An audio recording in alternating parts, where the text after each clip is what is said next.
Então, pessoal, vou me apresentar. Meu nome é Bruno. Eu sou monitor, né, do programa Escolar Água Cidadã, que é um dos programas que o DEMAI tem. Sou graduando em Engenharia Ambiental pela Universidade Federal de Uberlândia. E hoje eu vim trazer para vocês uma palestra, né, com o tema de água e biodiversidade, para a gente conversar um pouquinho sobre esse tema e falar um pouquinho de algumas coisas sobre preservação dos nossos biomas e formas de utilização da água.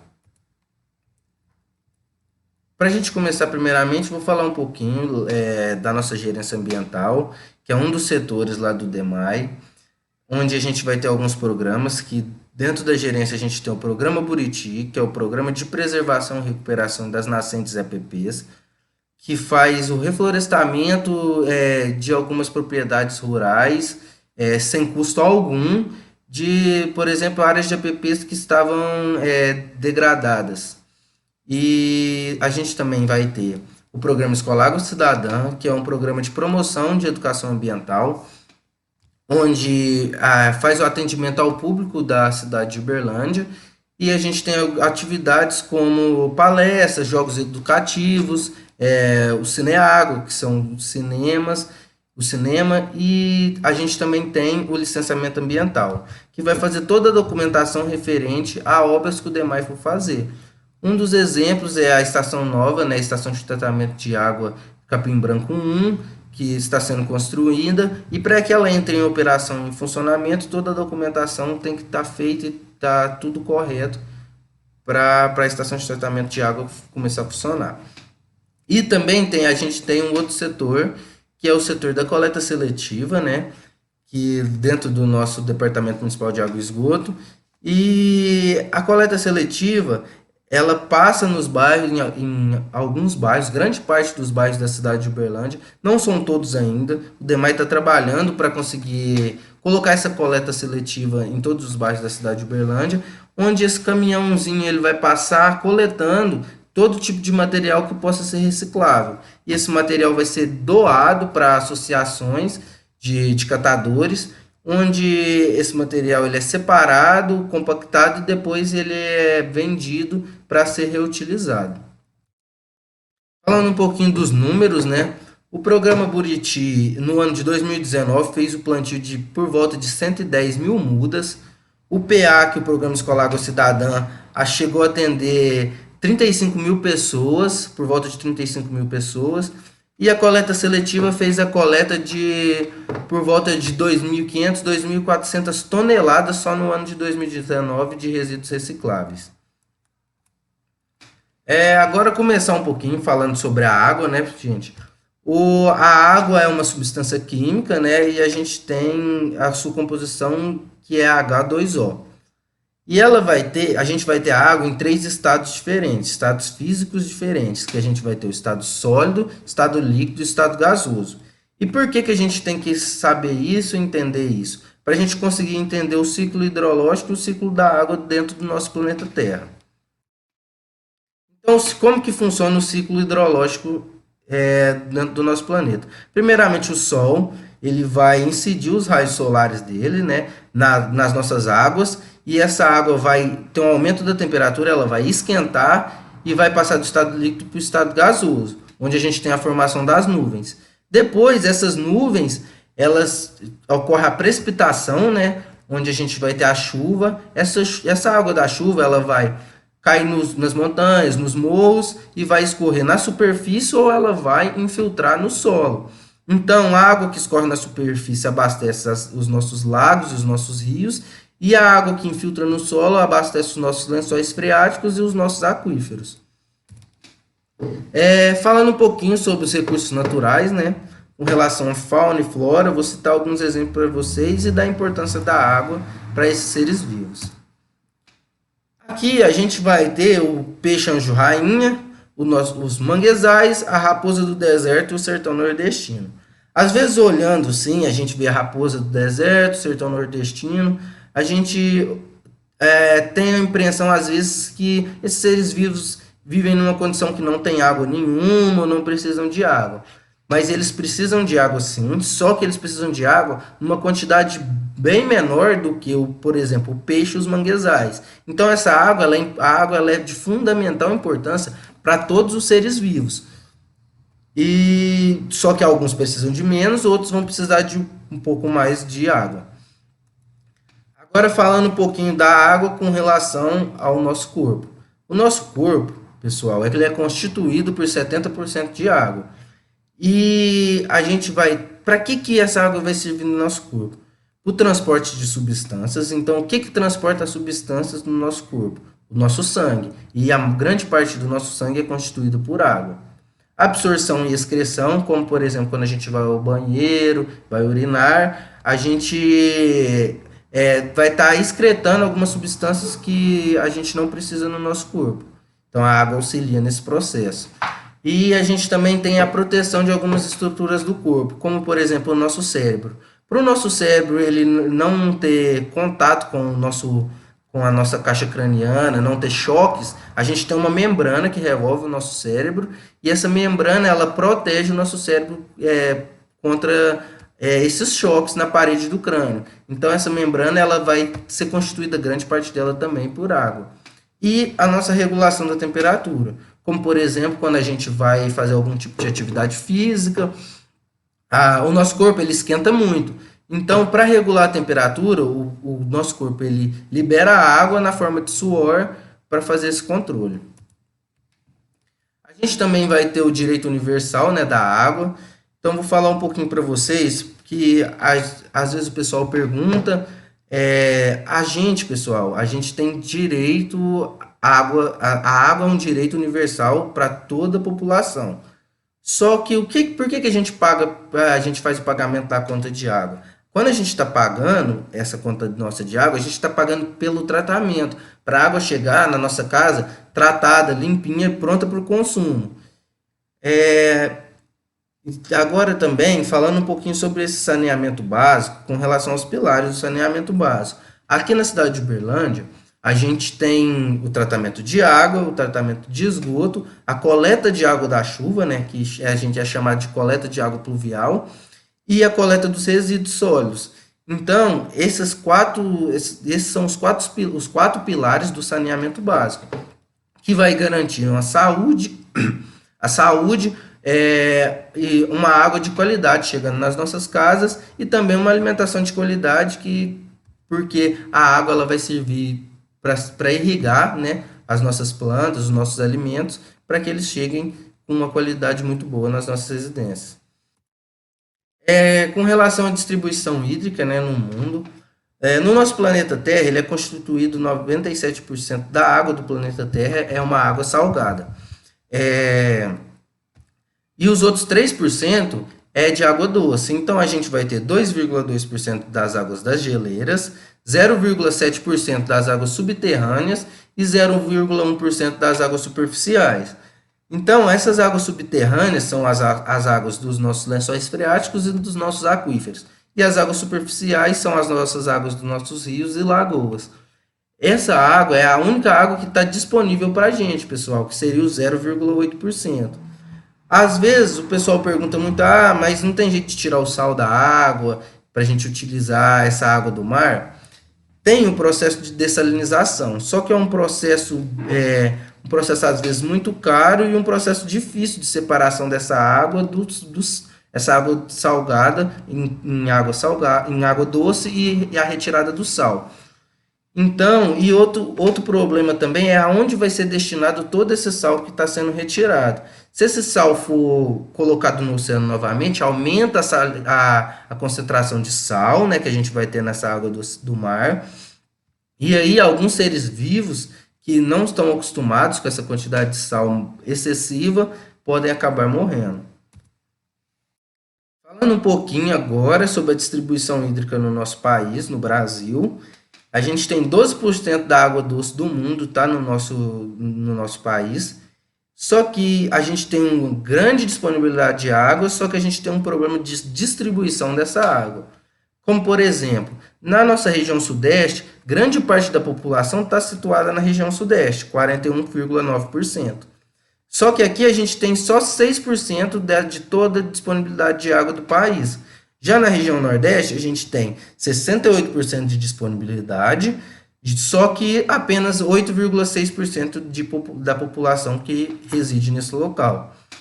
Então, tem às vezes esse probleminha de distribuição de água, só que o nosso país é um país com uma excelente distribuição, uma excelente aporte hídrico com relação a grandes rios e uma disponibilidade de água excelente.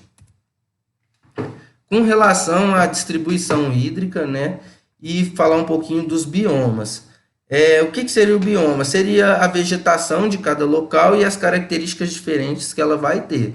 Então, a gente tem no norte a nossa floresta amazônica, no centro-oeste o nosso Pantanal, o sudeste o Cerrado, no nordeste a Caatinga e no sul os Pampas.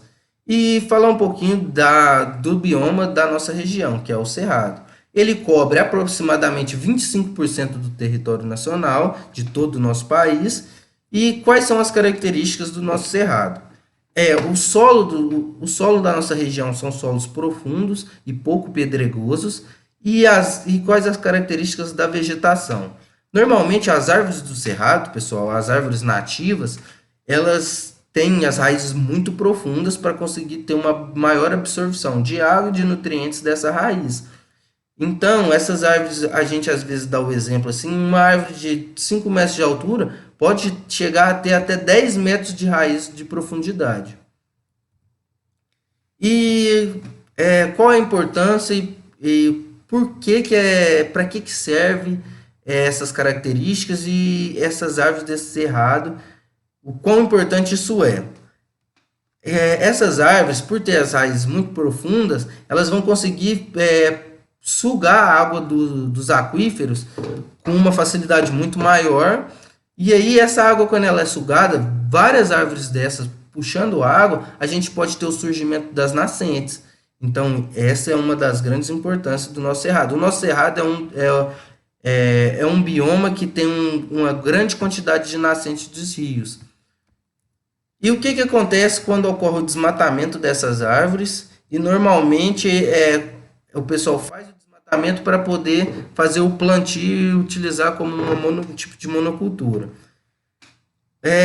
Então, o pessoal, o agricultor, ele vai lá e desmatou e vai, por exemplo, plantar o milho. O milho, ele não vai ter as características de uma árvore nativa do cerrado. Por exemplo, suas raízes não vão ser tão profundas quanto as árvores dos cerrados, vão ser bem mais curtas e elas não vão conseguir sugar essa água dos aquíferos. E a utilização do gado e dos tratores, que são coisas muito pesadas, vão acabar compactando esse solo. E aí, quando a gente tem as épocas de chuva, a água da chuva, ao entrar em contato com o solo não vai conseguir absorver essa água, porque o solo vai estar compactado e bem duro. Então, a água ela vira enxurrada e evapora, porque ela fica na superfície. Falando um pouquinho das bacias hidrográficas, né? A gente vai ter 12 bacias hidrográficas aqui no nosso país. E o que é constituído uma bacia hidrográfica? Ela é constituída de uma nascente, um afluente, que vai ser um rio menor, que vai desdagar essas águas no rio principal. A gente vai ter o leito desse rio principal, e essa água, no final, ela vai acabar sendo desaguada no mar, que é o que a gente pode chamar de foz. E o cerrado, falando das bacias da bacia hidrográfica, e o cerrado ele vai abastecer 8 bacias hidrográficas do nosso país. Então, a gente tem importantes nascentes aqui na nossa região, e uma delas é a nascente do Rio São Francisco, que fica situada na Serra da Canastra, aqui na região de Minas Gerais. Então, essa nascente ela vai abastecendo ela abastece o Rio São Francisco, juntamente com seus afluentes, e esse Rio São Francisco leva água principalmente à região Nordeste, que é uma região que sofre muito com uma falta de água. Falando um pouquinho sobre o desmatamento, né, do nosso cerrado. O cerrado, grande parte dele já foi desmatada, e a gente vem aqui conversar isso um pouco com vocês sobre a importância para a gente ter essa conscientização e também tentar preservar o que ainda sobra do nosso cerrado.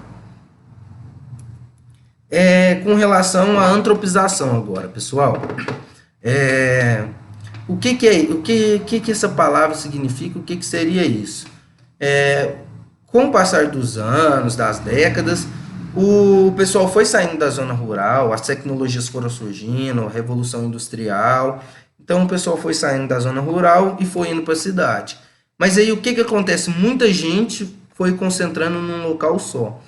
Aí a gente começa a ter alguns problemas, como o uso irresponsável dos recursos, o aumento das áreas urbanas, aumento dos veículos automotivos, que vai acarretar na poluição do ar, e uma produção constante de lixo e uma destinação incorreta desse lixo, que o pessoal às vezes joga o lixo em qualquer lugar. E com relação à nossa água, aqui na nossa cidade de Uberlândia, a gente tem o tratamento da nossa água, a gente também tem o tratamento do esgoto, para devolver essa água para o rio sem uma carga orgânica, uma carga de orgânico, uma carga de sujeira muito grande. Então, só que tem algumas regiões do país que não tem nem a captação desse efluente, desse esgoto.